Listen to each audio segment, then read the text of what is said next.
So look at the economy right now. We're at $31.4 trillion in debt. Our debt payments, because of higher interest rates, because of inflation, is killing us.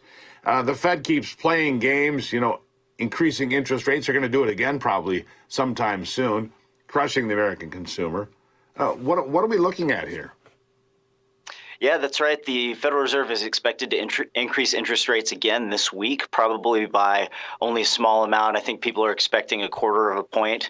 And you're right. They have to keep doing this because they created so much inflation over the last couple of years. They kept expanding the money supply even after the economy had bounced back from the COVID pandemic. And they were really trying to push the economy too hard. And that caused a ton of inflation. And so now they've created this problem that they've got to keep raising interest rates to get inflation down, which could potentially push us into a recession here. Most economists are expecting that. And as you mentioned, also makes it more expensive to pay the interest on the federal government's debts. Yeah, so here's the thing.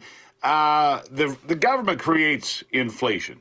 Period. I mean, you don't create inflation. I don't create it, right, Doctor? It's created by That's government right. creating piles of money and putting way too much into the system. And then the Fed comes along and they say, well, let's get the...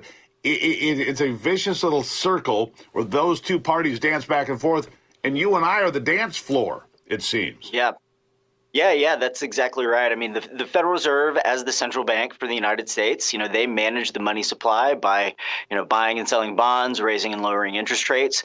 And so it's their job to make sure that we have the right amount of money, not too much to create inflation and not too little that would cause us to have a recession. And so, the last couple of years, they were just trying to push the economy rather than just create enough money to support economic growth. They were really trying to push us to get unemployment rates down as low as possible. They essentially tried to squeeze about a decade's worth of growth into just a couple of years. And because they pushed so hard, there was a bunch of inflation, and they were kind of willing to ignore that until it got so bad that they had to very quickly raise interest rates and now are, putting us at the risk of a recession.